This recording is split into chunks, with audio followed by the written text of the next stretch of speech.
예. 진행 누구냐? 너무 잘한다. 야, 이런 댓글이 있습니다. 네. 이거 뭐 사촌인가요? 네. 가족들이 올린 건 아니겠죠. 네.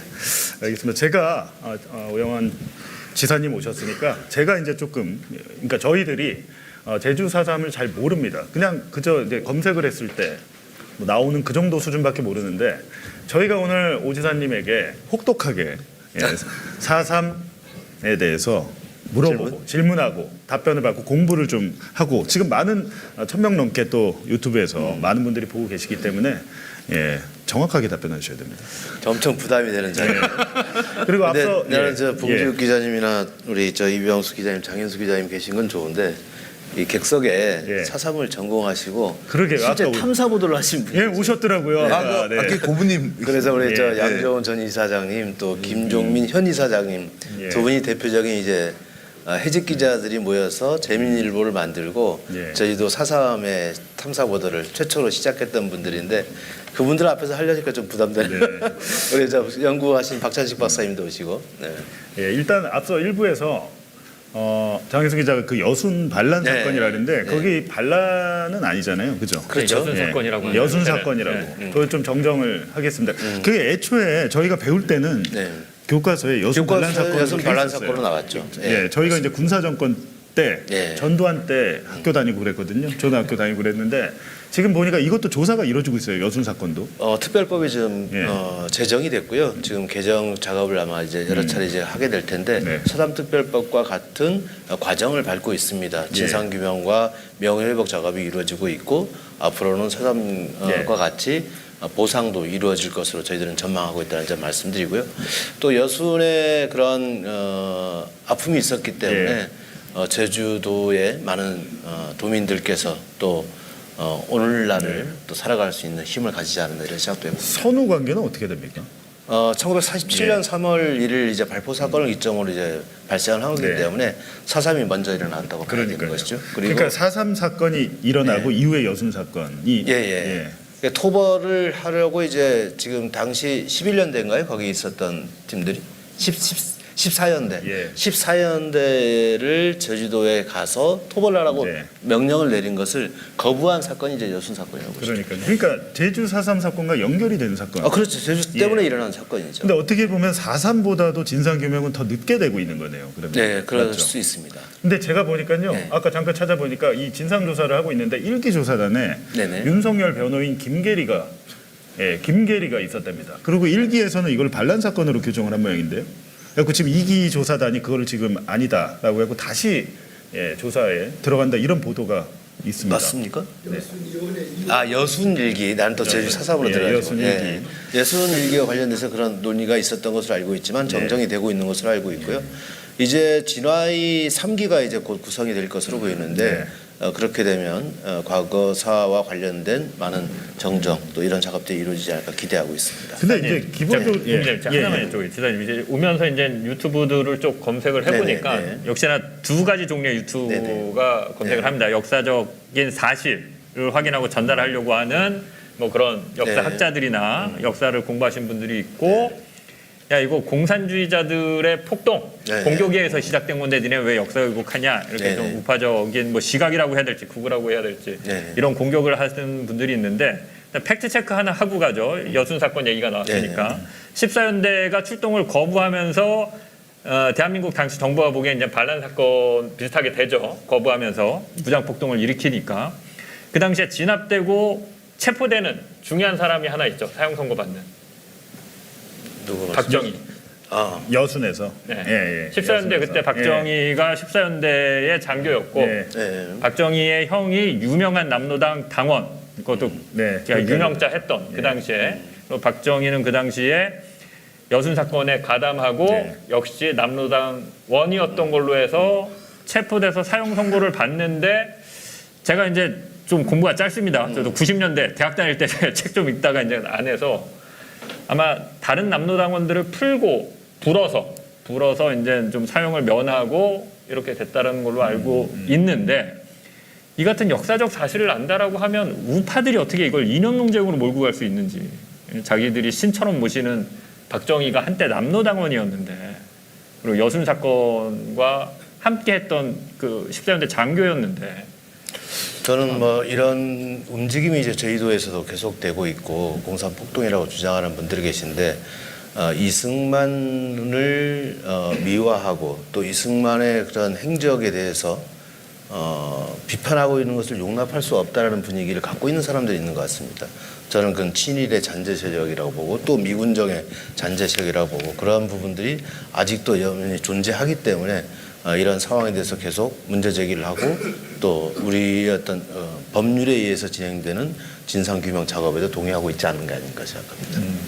일단은 오늘 또 자리가 마련된 이유 중 하나는 이재명 대통령 발언 때문입니다. 네네. 박진경에 네. 대한 유공자 지정을 취소를 검토하라고 업무보고에서 지시를 하셨어요. 근데 제가 보니까 이제 그 지시가 내려오기 전에 박진경 대령 이분이 잘 안 알려져 있습니다. 그래서 잘 모르겠어서 좀 찾아보긴 했는데 제주에서는 좀 알려졌지만 어떤 전국적으로 인물입니까?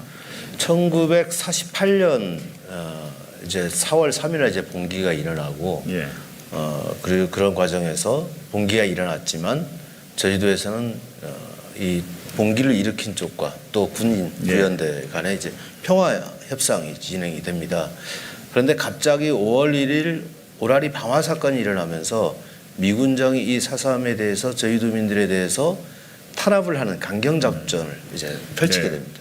그런 과정에서 당시 구연대장이었던 김익렬 장군이 해임이 되고 그 후임으로 이제 박진경 장군이 이제 들어오게 되는 거죠. 투입을 시킨 거네요. 그렇죠. 투입을 시킨 거고. 그래서 미군정의 계획에 의해서 저지도에 대한 강경 진압이 필요하다는 판단을 했던 것이고 그 제일 최선두에 박진경을 시킨 겁니다. 그러면서 5월 중순에 오게 되는데 그때부터 6월 30일까지 토벌 작전을 총 공세를 펼치게 되는 거죠. 그런 과정에 너무나 과도하게 3,000명 이상의 연행과 이런 진압 작전이 있었기 때문에 이 구연대 내에서 반발이 일어나게 됩니다. 왜냐하면 구연대에 참여했던 군인들은 평화협상을 통해서 저희도민들이 무고한 상황들이 있었기 때문에 이 문제를 빨리 종결을 시키기 위해서 함께했던 팀들이었거든요. 그런데 박진경이가 와서 강경진압으로 돌아서고 형제자매라고 할 수 있는 도민들에 대한 탄압을 진행시켰기 때문에 암살을 해야 된다, 제거해야 된다라고 판단을 했던 것이고 그리고 6월 달에 이제 6월 중순이죠. 6월 중순에서 말 사이에 사살이 됩니다. 그리고 나서 특진을 하게 되고 대한민국 정부에서 정부 수립 이후에는 4.3에 대한 더 토벌 작전이 더욱더 강경하게 일어나게 되는데요. 저 입장에서는 좀 안타까운 점은 뭐냐면 1948년 이 박진경이가 내려왔던 시점에 저희 조부님이 희생을 당하게 됩니다. 아, 그때요? 당시 저희 조부의 나이는 생후 2개월 채 되지 않았을 때입니다. 생후 2개월이요? 생후 2개월. 갓난아기 때. 그리고 1948년 11월 17일 날 이제 계엄이 선포되는데요. 저희도의 계엄이 선포되고 나서 다시 초강경 작전이 진행이 됩니다.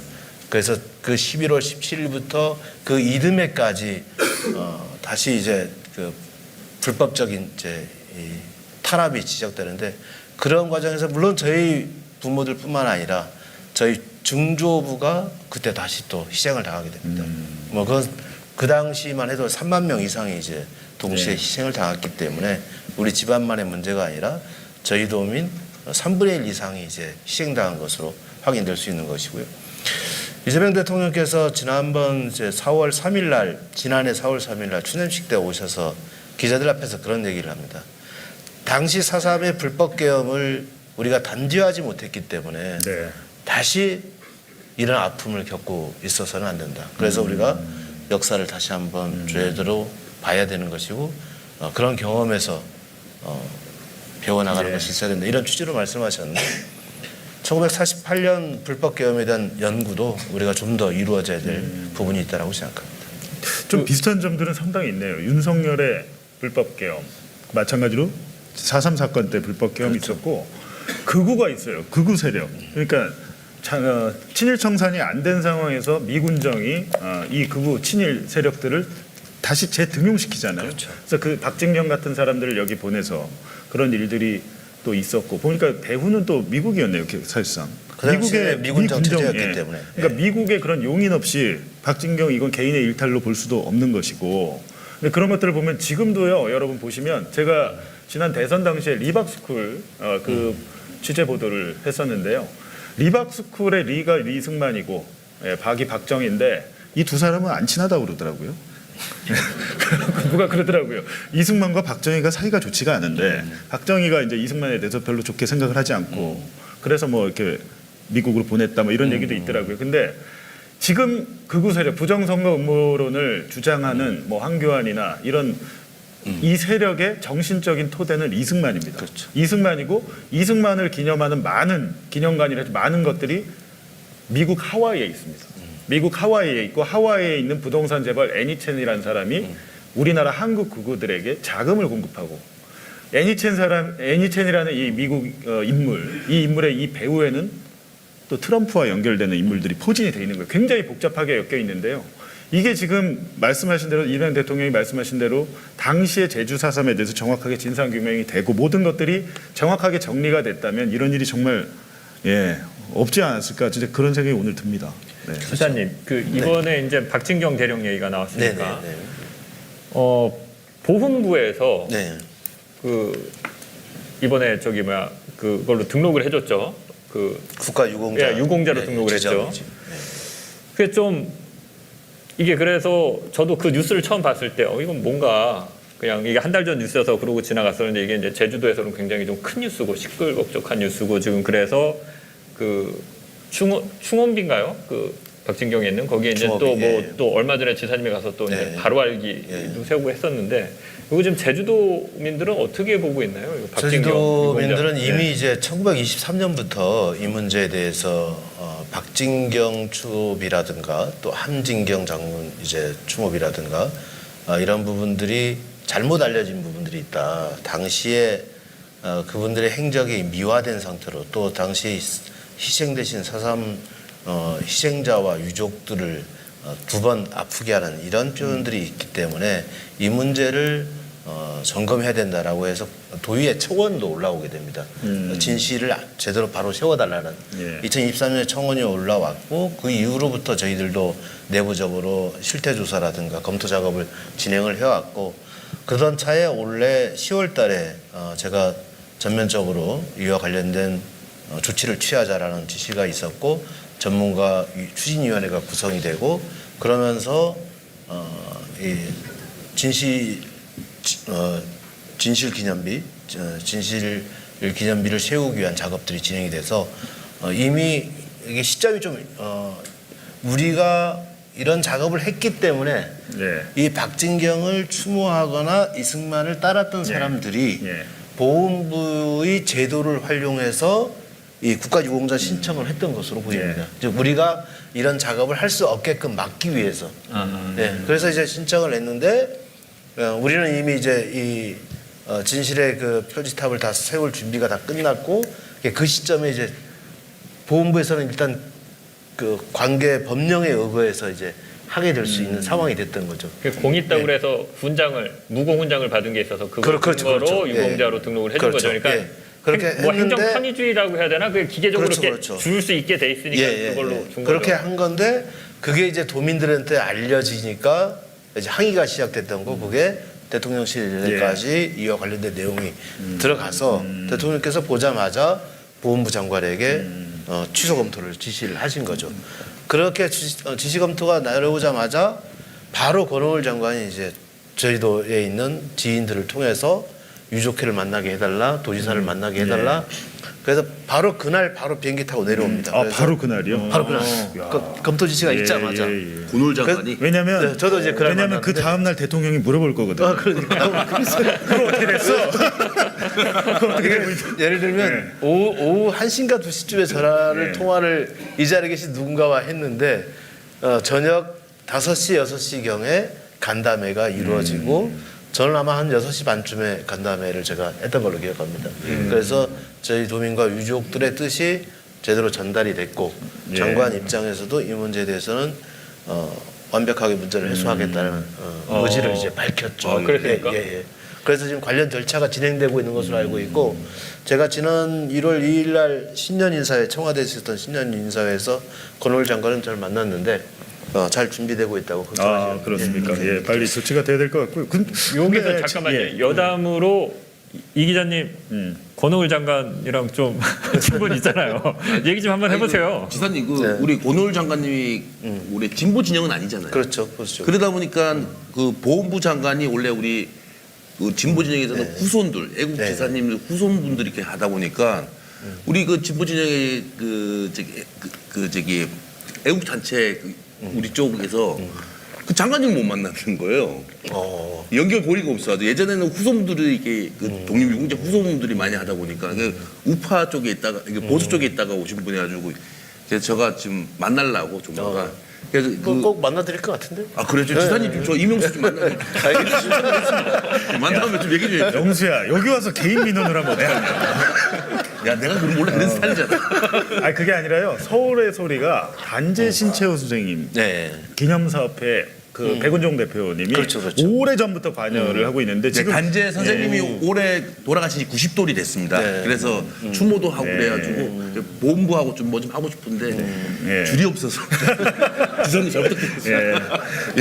알겠습니다. 근데 제주도에서 선제적으로 이렇게 왜곡 대응 안내판 같은 것들을 설치하길 다행이네요. 근데 왜냐하면 그 일이 있었기 때문에 유공사 그렇죠. 신청을 해서 네. 추도비 철거를 막으려고 한 건데 철거하는 게 그렇게 어려운 일입니까? 거기가 제주도 땅, 뭐 민간 땅인가요? 우선 이제 그 소유물에 대한 권한의 문제가 좀 있는 소유물이요? 거고요. 당시 이제 국가 일종의 유족들이 이제 뭐 단체를 만들어서 했는데 그 단체가 없어져 버렸습니다. 근데 단체가 없어졌다고 해서 그 권리에 대한 소유가 우리한테 오거나 특정인한테 정해져 있는 게 않기 때문에 이것은 논란이 계속될 여지가 있다. 그래서 그걸 그대로 놔두고 그 바로 옆에다가 이제 진실의 안내판을 세운 거거든요. 그렇기 때문에 오히려 두 가지를 동시에 어느 누구라도 관심을 가지면 볼 수 있도록 한다는 건 더 좋은 교육적 자료가 될 수 있겠다 이렇게 판단을 했던 것이고요. 그런 차원에서 진행이 됐는데 아마 우리 차삼 유족회나 뭐 평화 재단이나 이 부분에서 상당히 만족하고 있는 것으로 알고 있고요. 다음에 앞으로도 이러한 유사한 표지석이나 이제 이런 것들을 어떻게 더 바꿔 나갈 것인지 옛날 경찰 지서터에 이제 한 10군데 관련된 내용이 있는 것으로 저희들이 확인하고 있고 또 북촌 학살을 주도했던 한진경 이 부분에 대해서 저희들이 또 추가적인 작업을 좀 준비하고 있다는 말씀드립니다. 여긴가요? 어디 어느 지역에서는 그런 이렇게 친일 논란 뭐 이런 동상에 대해서 예술가들이 가가지고 철창으로 가둬버렸던데 동상을. 그랬던 사진도 저도 한 점 본 적이 있습니다. 보시죠, 있으시죠? 동상을 철거를 민간인 땅에 있으니까 하지 못하니까 예술가들이 철창을 만들어서 그 동상을 씌워버렸습니다. 감옥 안에 있는 걸로. 네, 그런 것도 한번 검토를 해주시면 그건 센세이션할 것 같습니다. 네. 어쨌든 좋은 방향으로. 아마 근데 지금 이 방송을 보시는 분들은 박진영이 도대체 누가 이렇게 할 수 있는데 이제 인터넷에 그런 것들은 간단한 정보들은 금방 최근에는 나오니까요. 이제 저희들이 이제 진실의 안내판을 세워놨는데 여기다 다시 불법 현수막을 또 거기다가요? 거기다가 그 앞에다가 걸었는데 최근 이제 불법 현수막에 대한 정부의 지침이 이제 강화되면서 뗄 수 있는 권한이 이제 생겼습니다. 그래서 다행이죠. 뗐습니다. 네, 맞습니다. 잘하셨습니다. 그 아마 이 제주도에서 설치한 안내판 관련해서 영상이 준비가 돼 있죠. 네, 영상이 준비가 되시면 좀 알려주시고요. 그 지사님, 네네. 그 보니까 영상을 보니까 네네. 현장에 저는 이제 잘 몰라서 그런 건데 아주 네네. 원초적인 질문인데 비석이 4개인가가 있더라고요. 2개인데. 두 개인가요? 2개입니다. 아, 2개. 그러니까 그 추모비가 하나 있고 바로 알리는 게 하나 있고 2개가 정말. 상관없는 게 보여서 그런 거. 알겠습니다. 네, 영상이 준비되면 말씀을. 그런가요? 그럼 지금 잘 모르시는 분들도 계셔서 저도 안내판이 뭐야? 그런데 영상이 준비되어 있으니까 영상 보시고 계속해서 이야기를 하시죠. 네, 틀어주세요.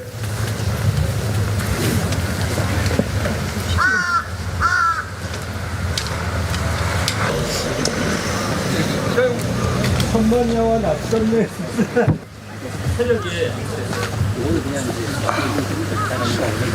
그럼 돌아가시면서 소주하고 지금 올려드립니다. 다음은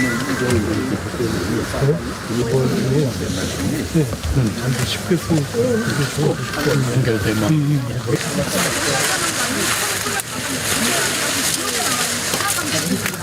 바로 세운 진실.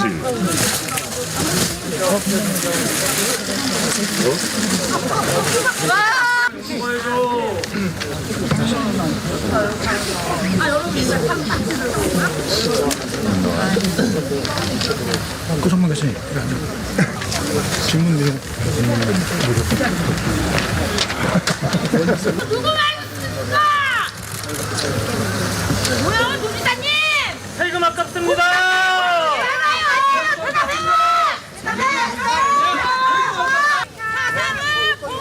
사삼 영웅이란 분명 박진경 대행님은 영웅입니다. 여러분 이쪽에 일자리 좀 보여주십시오. 입니다. 제주 4.3 희생자와 유족들의 명예회복과 평화와 인권에 대해서 지금까지 추진 경위를 말씀드리겠습니다. 오랜 세월 4.3 그릇된 기록에 대한 각계의 지적이 있었습니다. 특히 등 총 52개 단체로 구성된 제주 4.3 기념사업위원회에서는 제주도가 나서서 4.3 진화하다는 성명을 발표하였습니다. 이에 제주도는 4.3 실무위원회, 4.3 표지석 10개소와 한병선 장군 공적기 등을 설치하고 장기적으로는 4.3 평화공원으로 이전하는 등 바로 세운 진실이라는 제목의 박진경 도령 추도비에 대한 안내판을 알리기 위해 작성되었습니다. 안내판 내용을 요약해서 말씀드리겠습니다. 포괄적으로 정리하고 1948년 5월 박진경이 제주도에 와서 보통일 돌아 경기도 수색 동방오리 지점 준비된 사형 집행장에 도착했다.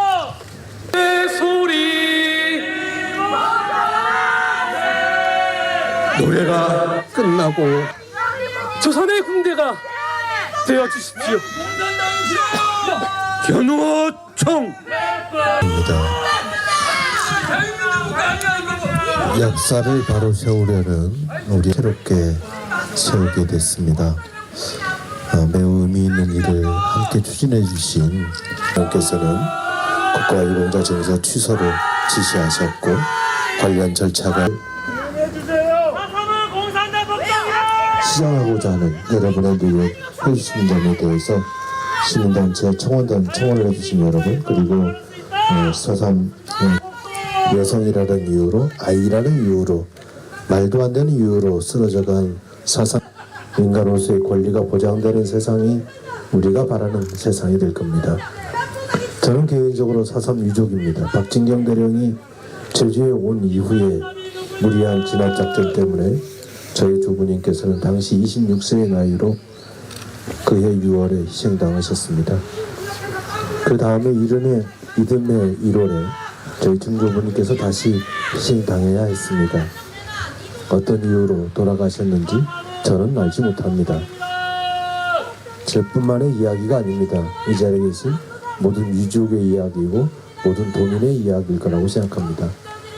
그런 과정에 역사 왜곡을 막고 바로 세우려는 여러분들의 노력을 경의를 표하면서 앞으로 이러한 안내 표지판이 더욱더 확산될 수 있도록 추가적인 조치를 취해 나가겠다는 말씀을 드립니다. 한병선 안내판에 대한 새로운 정리 그리고 옛 경찰 질서의 표지석에 대한 이설 또는 정정 표지판의 설치도 계속해서 추진해 나가겠습니다. 여러분들과 함께 4.3의 정의로운 해결 한 단계 더 나아갈 수 있도록 최선의 노력을 다하겠다는 말씀 드립니다. 오늘 우리가 세우는 안내판은 역사적 사실을 있는 그대로 알리고 진실에 관한 객관적 사실을 담아 바로 진심 어린 감사의 말씀을 드립니다. 제주 도내에는 개소가 4.3이 진실과 배치되는 시설물들이 존치해 있습니다. 이 감사합니다. 감사합니다. 자, 유족회도 따로따로 좀 찍고.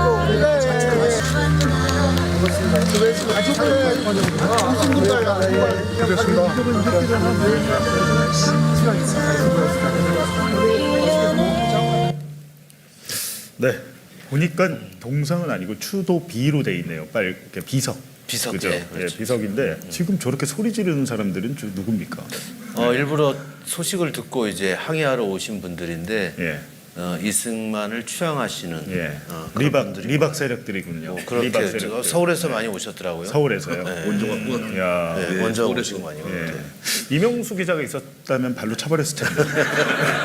이명수 기자는 원래 현장 활동가 또 출신이기 때문에 실제로 극우 세력들하고 현장에서 많이 주먹 다짐도 하고.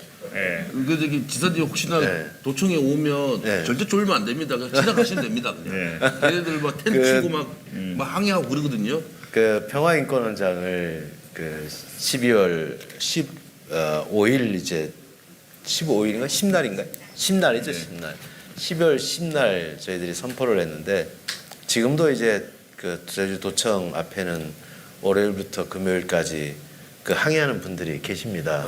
그분들도 서울에서 오셨더라고요. 예. 왜 자꾸 너무 많이 보내시는 거 제가 아니에요? 월요일 날 그 저기 육지로 가니까요. 한번 들렸다 그 친구도 한번 보고 왔어요. 서울에서 봤던 친구들인지. 근데 그 의미가 10날 이제 우리가 그 평화인권 헌장을 이제 재정 선포를 하고 15일 날 이제 그 안내판을 또 설치를 했는데 그게 상당히 좀 의미 있게 그 됐던 것 같습니다. 우리가 2년여를 준비를 했거든요. 평화인권 헌장 선언을. 2012년 아마 광주 인권헌장 선언 이후에 우리가 처음으로 하게 되는 거였는데 인권헌장 선언이라는 의미가 우리는 4.3의 아픔으로부터 벗어나고 또 화해와 상생의 정신을 통해서 인류 보편적 가치에 접근하는 이런 운동을 많이 해온 건데 그런 내용이 평화인권헌장에 잘 담겼고 그러한 부분이 이제 이 진실의 안내판을 세우는 과정까지 오게 됐다고 저는 생각을 합니다. 그런데 여전히 일부 극단적 이 세력들 이제 소수의 의견도 반영할 수 없다라는 이런 목소리가 계속되고 있는 걸 보면서 참 안타깝다는 생각을 합니다. 제주에서만큼은 그러지 말았으면 좋겠다. 이 4.3의 아픔을 극복해 나가는 제주인들의 노력과 그리고 평화를 향한 그 몸짓에 함께해 주지 못하는 망정 돌을 던져서야 되겠나 하는 생각이 듭니다. 맞습니다. 근데 그 5.18 민주화운동 관련해서는 왜곡하면 처벌할 수 있게 아마 처벌 규정이 특별법에 있는 걸로 아는데 아직 4.3은 그게 없죠, 특별법에. 지금 처벌 규정은 없고요. 지금 특별법 개정안이 지금 계류 중에 있는 개정안이 거기에 반드시 넣어야 되는 게 거기에 실제로 이제 들어가 있습니다. 지만원 아시죠? 지만원이 징역 2년 받았습니다. 그게 실효성이 없지 않습니다. 그래서 역사 왜곡에 대해서는 이재명 대통령이 최근에 페이스북에 위안부 소녀상을 모욕하고 다니는 애들이 있어요. 걔들이 저 뉴스타파에서 저희가 그걸 보도하니까 저희를 또 고소하기도 했는데 위안부 소녀상의 몹쓸 짓을 별의별 짓을 다 합니다. 근데 신고를 하잖아요. 경범죄로 끝나요. 그냥 입건 자체가 안 되면 경범죄라는 거는 그냥 과태료 내고 끝나는 거잖아요. 그러니까 대통령이 그게 반복이 되니까 뭘 또 보셨는지 페이스북인가 본인의 SNS에 이런 행위에 대해서 지적을 하시면서 사자 명예훼손 딱 이렇게 쓴 거예요. 경범죄 스티커를 발부하던 경찰이 갑자기 열심히 수사하기 시작했습니다. 굉장히 열심히 하고 특별수사팀까지 지금 막 해가지고 그러니까 이게 말이 안 되는 거잖아요. 그러니까 명확하게 이제 5.18이든 4.3이든 나중에 이제 헌법이 개정될 때 헌법 안에 들어간다면 그 역사를 왜곡했다가는 위헌적인 행위가 반국가 위헌적인 행위가 되는 거잖아요. 근데 그렇게 좀 됐으면 좋겠습니다. 4.3도. 예. 그렇게 되도록 함께 노력하도록 하겠습니다. 야 명수야 그렇게 했는데 30분밖에 안 됐다. 야, 30분 더 해야 되는데 큰일 났다. 기자님, 이게 이제 4.3 사건의 본질은 결국 무자비한 양민 학살 아니겠습니까? 그렇죠. 그것 때문에 우리가 이념을 떠나서 네네. 무고한 희생자들, 수없이 많은 무고한 희생자들이 나왔기 때문에 그것 때문에 가슴 아파하고 추모하고 기리고 기억하자라고 하는 걸 텐데 저도 뭐 이거 공부한 지가 오래돼서 정부의 공식적인 추산은 그 당시 이제 희생자가 한 3만 명 정도 하는 것 같고 민간 학자들은 10만 명이다라고 주장하시는 분들도 많은 것 같고 또 최근에 어디 유튜브 보니까 4.3 때문에 제주도가 무서워서 혹은 잡혀서 이제 다른 데로 또 끌려가고 뭐 이런 것까지 하면은 뭐 13만 명, 14만 명 이렇게도 지금 얘기를 합니다.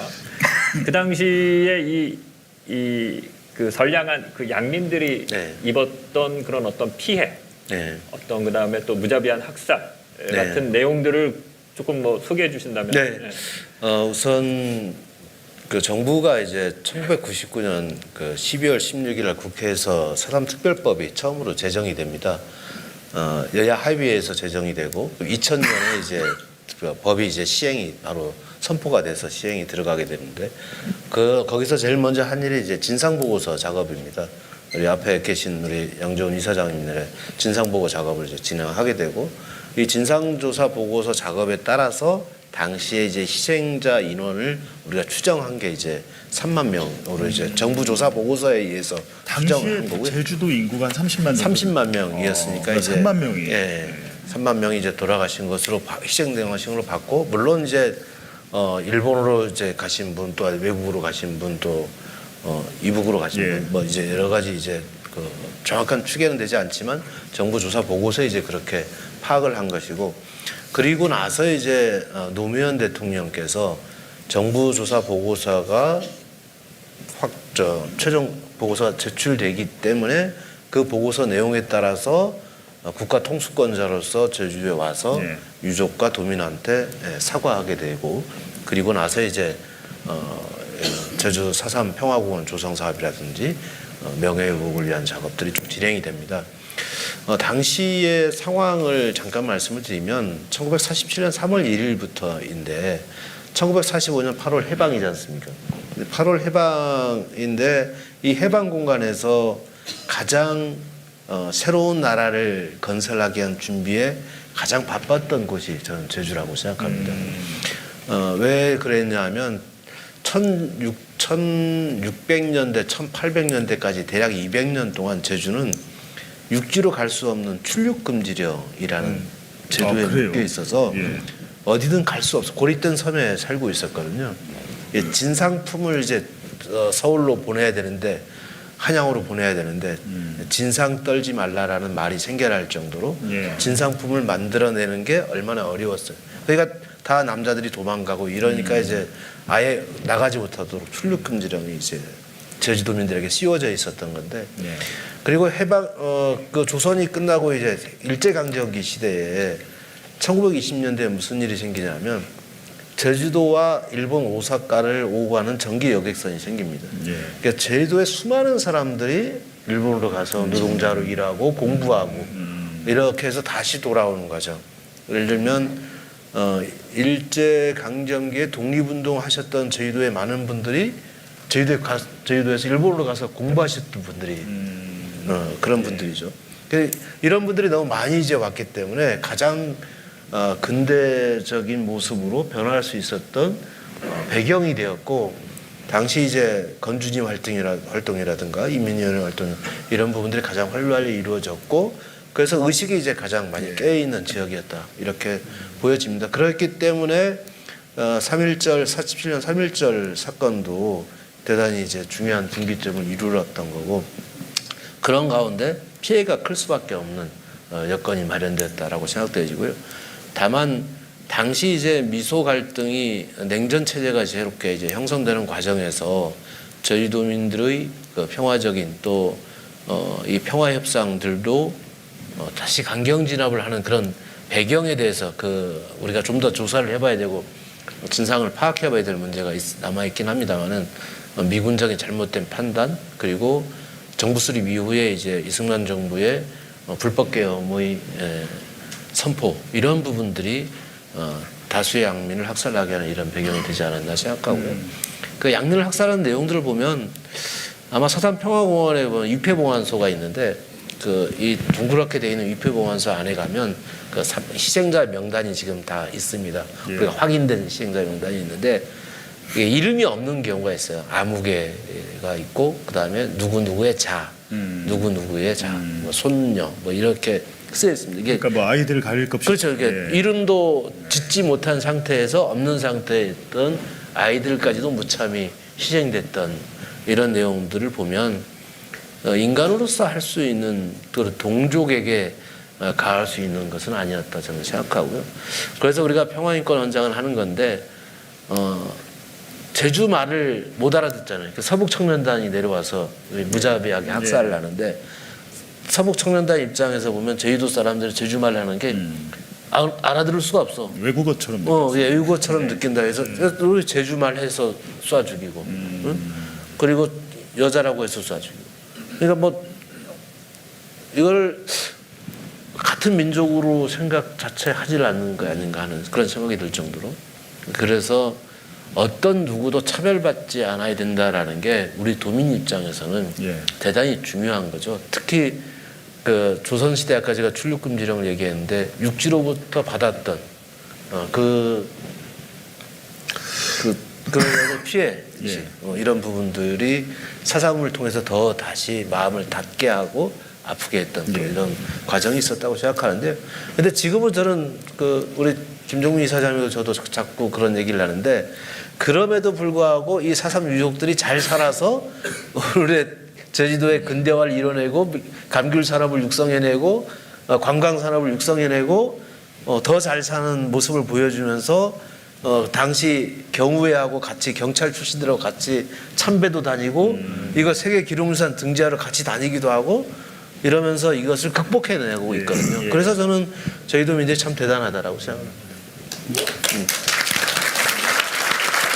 근데 저도 사실을 잘 모르다가 이제 찾아보니까 이제 말씀하셨듯이 1947년 3월 1일에 첫 발포가 있었잖아요. 그때 6명의 희생자가 있었다고 그날. 그런데 5.18 같은 경우에는 이 발포 명령자가 누구냐, 전두환이냐 아니냐 굉장히 오랫동안 조사를 했는데 1980년에 있었던 일인데도 못 찾았습니다. 근데 이때 최초 발포 때 발포 명령자나 이런 것들은 규명이 됐나요?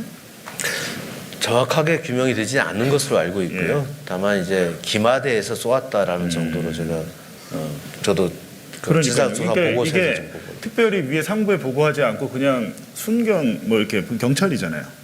그죠?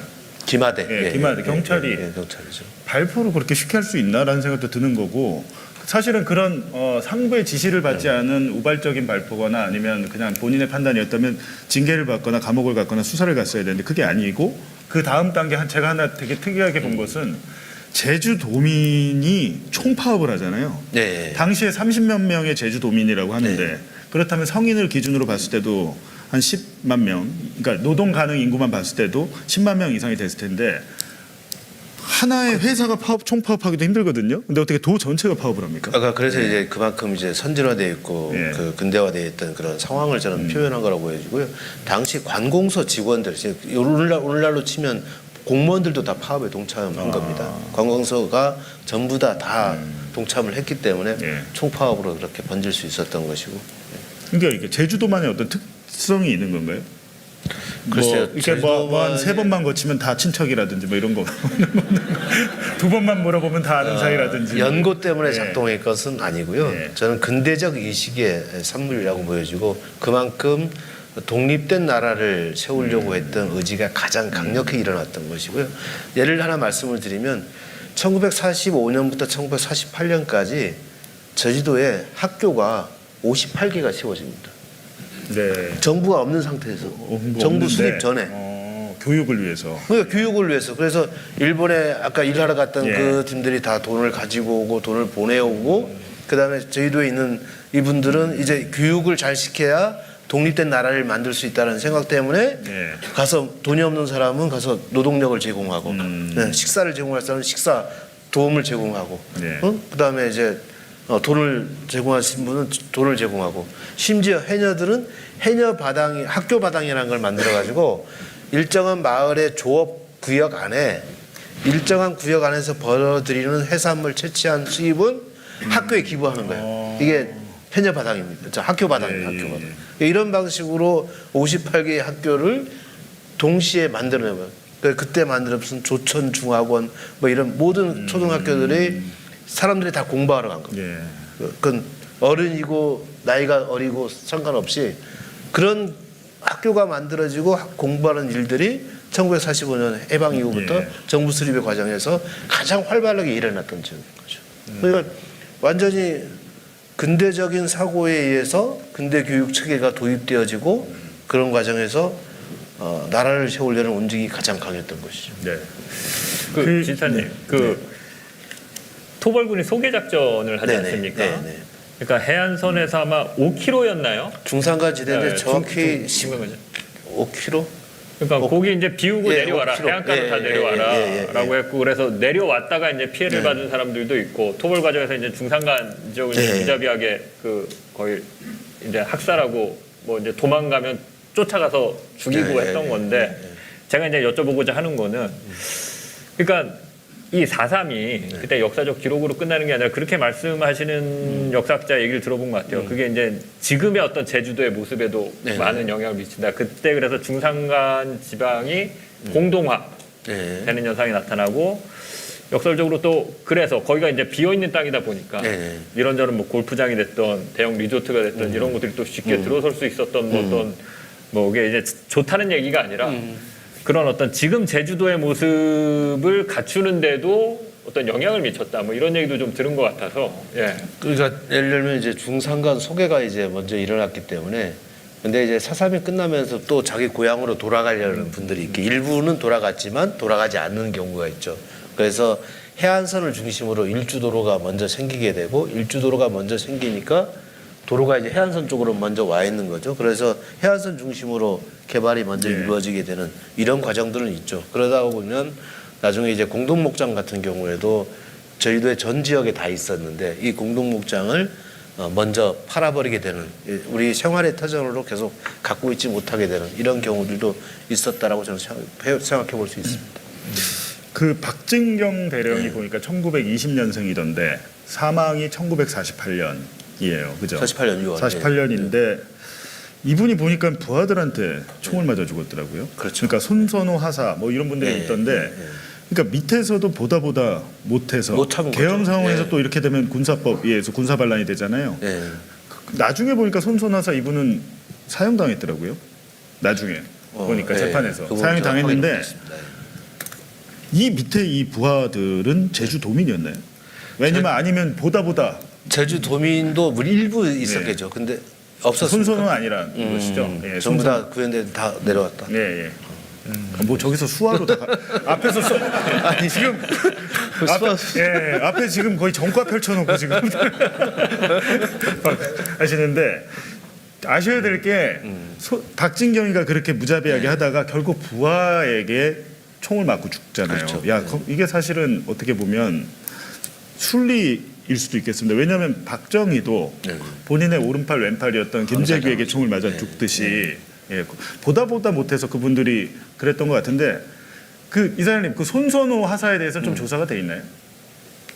그 은포에서 오신 분들, 하사도 있고 그 바로 위에는 민부상이라고 중위가 중위도 있고. 그분들이 이제 제주와는 관계가 없어요. 그렇지만 그 연변장이 너무 가혹하게 건거 작전을 이거는 더 이상 볼 수 없다 해서 어쩌면 민족을 위해서 그렇죠. 그러니까 양민 학살을 하는 이제 상관을 보다 못해서 문상길 중위가 하사에게, 손선호 하사에게 명해서 두 사람이 사형을 당했는데, 그렇다면 박진경 대령에 대해서 진실을 알리는 것도 있지만 이런 행위를 한 분에 대해서도 어떻게 또 오히려 이런 분이 국가유공자 아닌가요? 제대로 평가받을 수 있도록 하는 것도 검토가 되는 거죠. 제가 딱 드는 생각이 잘은 모르지만 그 문중위와 손하사에 대해서는 제주도 차원에서 그 재판 기록이나 이런 것들을 보면 본인들의 그 동기 같은 게 나올 테니 이분들을 오히려 좀 조금 기리거나 어떤 방식으로 또 우리가 제대로 추모를 할지 한번 검토해 그 방식도 좋을 것 같습니다. 명수야 한번 할 때 됐다. 너무 쉬웠어. 아니 박진경을 사살한 부하들 내가 질문하려 그랬어. 그래? 하나 유일하게 그 얘기 안 하길래 준비했는데 그거를 그 저기 지사님, 그 이건 좀 실례되는 질문일 수도 네네. 있는데 저는 이제 제주도랑 연고는 없습니다. 네네. 근데 이제 4.3 사건을 네. 봐도 그렇고요. 네. 제주도 분들이 사용하는 언어 중에 이제 육지 사람, 네, 네, 예전에 뭐 좀 비하면 육지 것들, 네, 네. 뭐 이렇게 얘기하는 네. 걸 보면 네. 일단 하나, 이제 광주 5.18하고도 비교하는데 광주 5.18은 이제 87년에 이제 그 민주화운동이 세게 있었고 예. 그 이후에 이 광주 시민들을 중심으로 해서 이걸 네. 알리려고 하는 아주 적극적인 움직임들이 있었잖아요. 네, 네. 또 그걸 갖고 투쟁을 하기도 하고. 근데 4.3과 관련한 제주도민들의 어떤 정서, 이게 이게 잘 그 가늠이 안 돼요. 이 사람 자, 설명을 해드릴까요? 예, 그러니까 이게 너무 깊어서 이걸 얘기를 못 드러내는 건지. 그게 있었다가 이제 해소가 되는 과정이 있습니다. 예를 들면 아까 이제 제가 말씀드렸던 출入금지령 때문에 육지로 가지 못하는 게 사람은 갈 수 없고 말만 보내라고 했거든요. 그래서 이제 말만 보냈던 시대가 있었습니다. 그런 육지에 대한 생각이 있는데 4.3을 통해서 육지 것 예를 들면 대표적인 이제 서북청년단 육지 사람의 대표적인 그 사례죠. 학살을 거의 주도했던 또 군인, 경찰 이분들에 대한 그 사고가 있을 겁니다. 그런데 제가 딱 보면 저도 정치를 또 했던 사람이기 때문에 1999년 12월 16일 날 특별법이 제정되기 전에는 저희도에서는 여당과 무소속만이 국회의원을 하거나 단체장을 합니다. 그런데 99년 12월 16일 사람특별법이 통과된 이후에는 국회의원은 무조건 민주당이 됐어요. 한 번도 무소속이 되거나 한 번도 그러니까 여당, 그러니까 예를 들어서 민주당이 아닌 데가 되는 곳은 없었죠.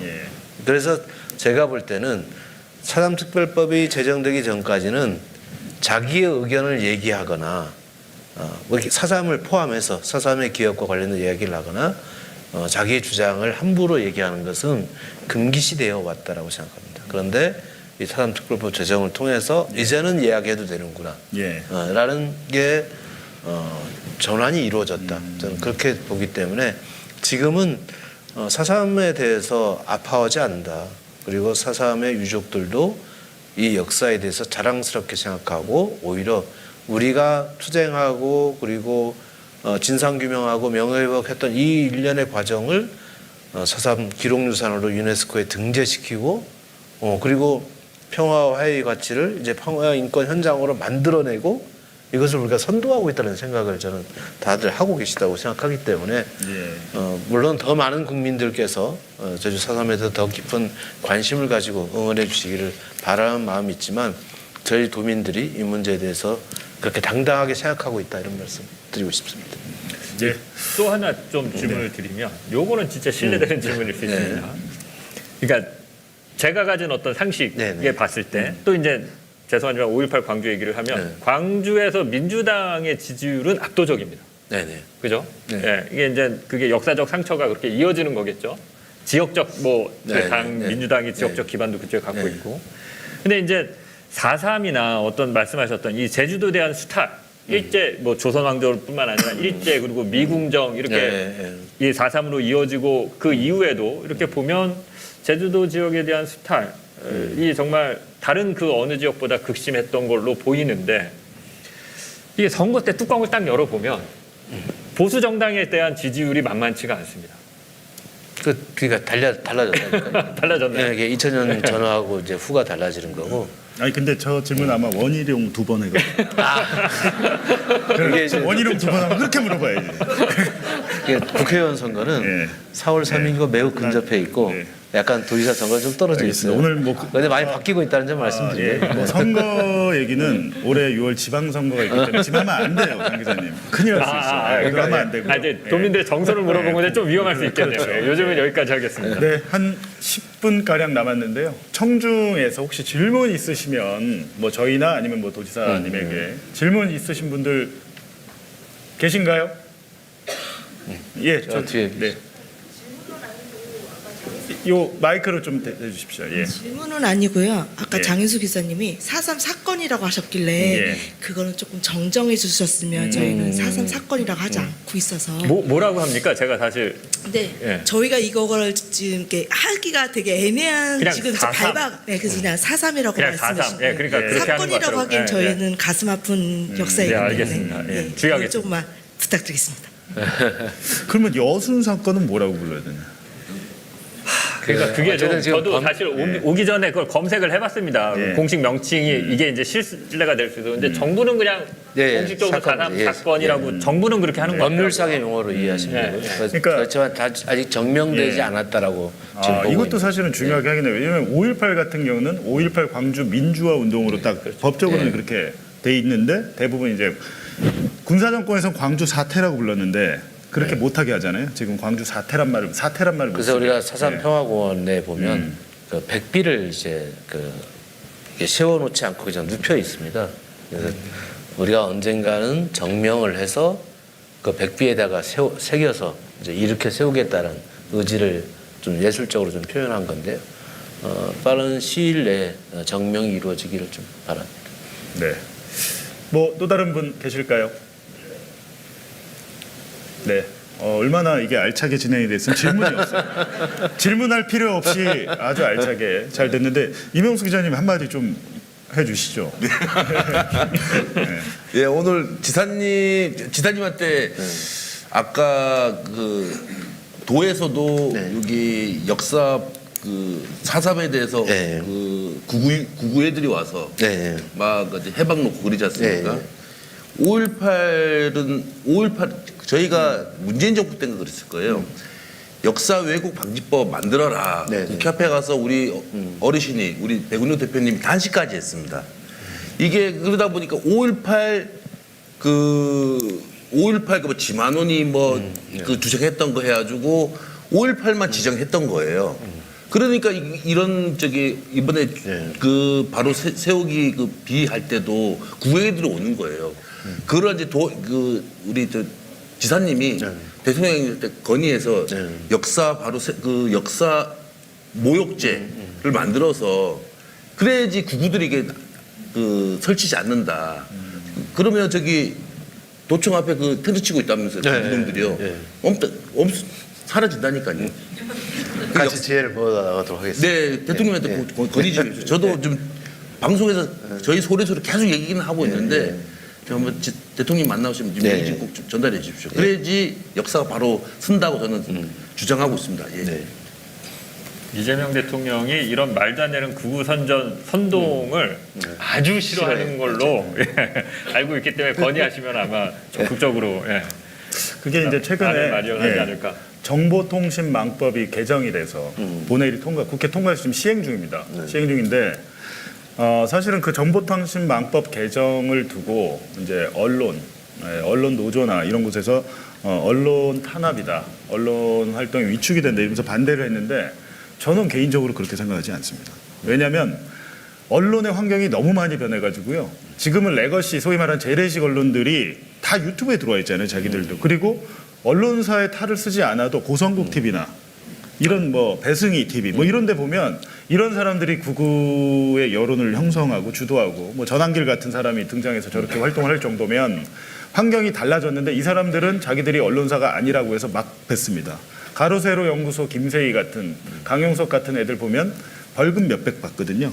벌금 700~800 받으면 걔들은 몇천 후원을 받아요. 이 시스템에 대한 그 처벌이 필요합니다. 근데 사실은 얘들은 형사적인 문제도 있지만 망법 개정은 민사와 관련된 거라서 징벌적 손해배상, 징벌도 아니고 한 5배 정도 한다고 하니까 많이 받아야 한 2억 정도 받을 텐데 유튜버들은 1억 받으면 죽죠. 근데 예를 들면 저한테 이렇게 얘기한 사람이 있어요. 너도 그러다 당한다. 어떤 법이든요. 그거를 운용하는 사람의 의식의 문제지. 예를 들면 윤석열 때는 망법 개정이 안 됐는데 윤석열이 제가 정보통신망법상 윤석열을 명예훼손한 혐의로 재판을 받고 있어요. 그 법을 운용하는 사람들의 문제지 법 자체는 아무 죄가 없어요. 그렇게 어떻게 좀 생각하십니까? 네, 그런 얘기입니다. 그러니까 저렇게 역사를 왜곡한다거나 온라인에서 허위 사실을 퍼뜨리고 허위 조작 정보죠. 예를 들면 이재명, 소년 이재명이 감옥 갔다 왔다. 뭐 집단 강간에 연루돼 있다. 이런 말을 했는데 벌금 700 받습니다. 그것도 선거 때.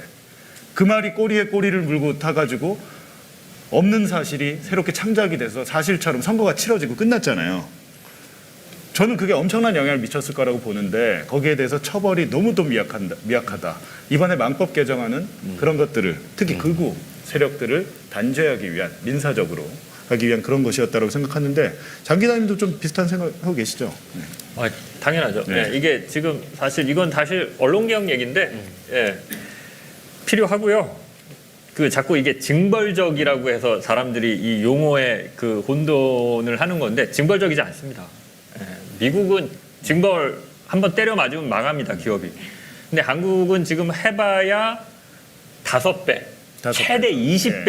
예. 진짜 아주 예외적인 경우에 20배여서 그것도 규정을 가만히 들어보면 20배는 거의 적용이 안 될 것 같고 한 3배에서 5배, 많아봐야 10배 이하에서 적용이 될 것 같은데요.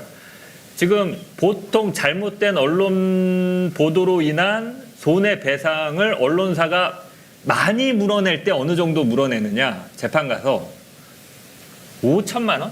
정말 많이 언론사가 때려 맞으면. 여기에 곱하기 3, 5 해봐야 이게 무슨 징벌입니까? 근데 이제 앞에도 말씀드렸지만 민주당이 처음에 이렇게 개혁한다고 그럴 때 거창하게 요거는 그렇게 내요. 근데 내용을 들여다보면 사실 별건 없어요. 그러니까 이제 정만 만들고 사실 그 효용은 생각보다 그렇게 크지 않고 한데요. 마지막으로 첨언을 하자면 그런 어떤 징벌적으로 처벌하는 거에 더해서 앞에 얘기했지만 언론개혁이라고 하면 정말 좋은 컨텐츠를 생산하는 언론인들도 있을 거 아닙니까? 아까 여기 이제 제주도의 언론인들도 말씀하셨는데 그런 좋은 활동을 하는 사람들한테 정부가 지출하는 광고비나 혜택이 돌아갈 수 있는 방법을 같이 고민해야 그 개혁에 또 우군이 생겨날 거 아닙니까? 그런 것들을 도 차원에서도 한번 제주도가 그렇죠. 집행하는 예산도 꽤 있을 그렇죠. 텐데 같이 좀 많이 괴로우시죠, 그 출입 기자들 때문에. 왜냐면 이게 지역은 진짜 다르더라고요. 제가 전에 태백시청에 한번 간 적이 있거든요.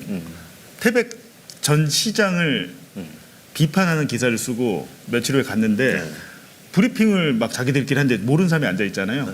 근데 딱 그게 2013년인가 그래요. 딱 브리핑이 끝나니까 거기 태백시의 고위 관계자가 기자들한테 봉투를 나눠주더라고요.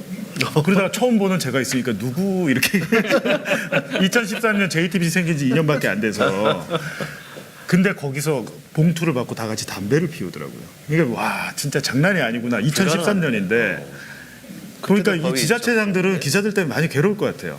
그렇지는 않습니다. 오늘 지역 잠깐 마이크 방송 때문에 마이크로 말씀해 주시면 감사하겠습니다. 배경미입니다. 지사님께서 국회의원 시절에도 4.3에 관련 되게 좋은 그 정책과 이런 해결법을 많이 만들으셨다고 알고 있어요. 근데 지사님이 행정으로 돌아오셨잖아요. 그래서 행정에서 도민들에게 의미 있는 본인의 성과, 그 도정의 성과를 그 얘기하면 안 돼. 하시면 안 됩니까? 오늘은 도민으로서 궁금한데 어쨌든 제가 질문의 취지를 이해했으니까 네네네. 한 말씀만 답변을 미래 세대들은 잘 모를 것 같습니다. 그 제가 4.3하고 이제 그 이전을 맺은 건 어쨌든 대학생이 돼서 4.3에 대해서 알게 됐고 당시 이제 학생회장을 하면서 그 4.3 진상규명과 명예회복을 위한 국회 특위 청원 운동을 처음으로 했습니다. 그래서 그 청원서를 써서 앞에 계신 양준희 사장님께 글 좀 봐달라고 이제 찾아갔던 기억이 있는데 그렇게 해서 4.3과 인연을 맺었고 시작을 했습니다. 그리고 나서 4.3 그 특별법을 만들기 위한 도민연대 이제 조직을 만들어서 사무국장을 했고 그 사무국장을 하면서 이제 특별법이 제정이 된 거죠. 그리고 나서 잠시 이제 4.3과 관련된 일은 내려놓았지만 국회의원이 돼서 이제 4.3 특별법 전부 개정을 2차례에 걸쳐서 추진하게 됩니다. 이제 20대 국회 때 한 차례 추진해서 실패했고 두 번째 이제 실패했던 걸 반면교사로 삼아서 이제 더 제대로 된 특별법 개정안을 만들어서 성공을 했죠. 그리고 그것 때문에 지금 현재 진행되는 보상이라든가 그리고 이제 당시 불법 재판으로 형무소에 가셨던 분들의 무죄 판결을 지금 받아내고 있는 중입니다. 대략 한 60%, 65% 지금 진행이 되고 있는데요. 지금 행정에서는 이게 빨리 다 잘 진행이 될 수 있도록 마무리될 수 있도록 하는 게 저에게 주어진 가장 중요한 역할이고요. 또 하나는 저는 그 유해 발굴 사업이 가장 중요한데요. 최근에 대전 형무소에 수감됐다가 이제 골령골로 끌려가서 희생되신 희생자의 유해 중에서 신원이 확인되는 사례가 생겼습니다.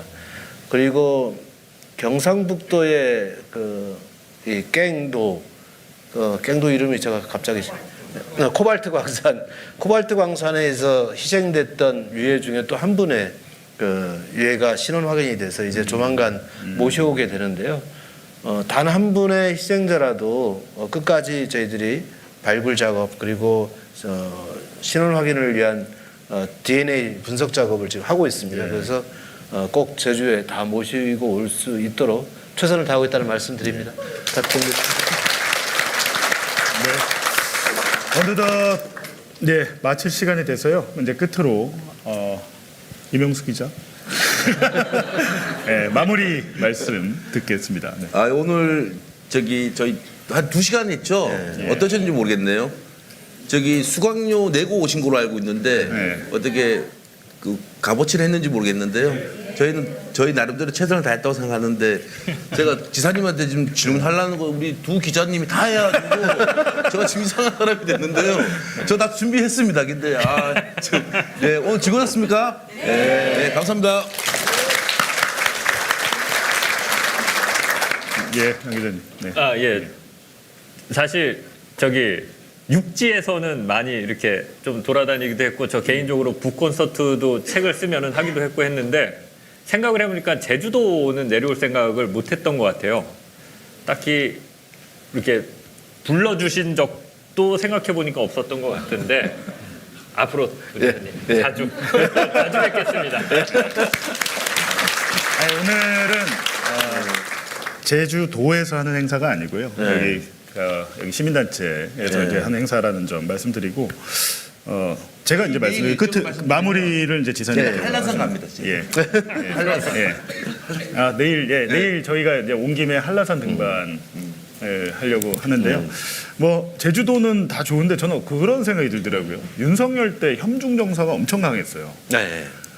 그리고 제주도가 굉장히 힘들지 않았습니까? 그때 관광객, 그렇죠. 중국인 관광객들 다 끊겨서. 근데 이제 이재명 대통령이 시진핑도 직접 만나고 여러 가지 뭐 샤오미로 셀카도 찍고 하면서 분위기 좋아지고 있는데 저는 개인적으로 제주도가 잘 됐으면 좋겠습니다. 여기는 국제 자유도시잖아요. 그러니까 그 이름에 걸맞는 도시가 돼야 되잖아요. 제주특별자치도니까 그렇게 잘 됐으면 정말 좋겠고요. 그리고 당연히 우리나라 사람들 뭐 일본도 뭐 가고 하지만 제일 가고 싶어하는데 제주도인데 가끔가다 바가지 논란. 그거 다 해소시켰어요. 해소시켰습니까? 그런 거 나오면 안 됩니다. 중국 관광객도 많이 오고 우리 육지 것들도 편하게 제주도에 올 수 있었으면 좋겠습니다. 오늘 여러분들 만나뵈서 너무 반갑고요. 다음에 또 만나 뵙겠습니다. 마무리 말씀은 지사님. 지난해 제일 힘들었을 때가 2월 달이었습니다. 2월 달 그러니까 내란 사태가 일어나고 나서 2월 달에 전년 동기 대비 마이너스 18%. 2월 한 달이. 그러니까 이제 지역 경제가 완전 휘청하는 거예요. 그런데 이제 탄핵이 되고 선거일이 잡히잖아요. 그러면서 이제 올라서기 시작합니다. 제주 관광이. 일상이 이제 제대로 대한민국이 돌아가기 시작하면서 관광객이 느는데 이재명 정부 출범하면서 6월부터는 플러스로 완전히 전환이 돼요. 그래서 지금은 23%까지 전년 동기 대비. 이럴 때 박수 나와야 되는데.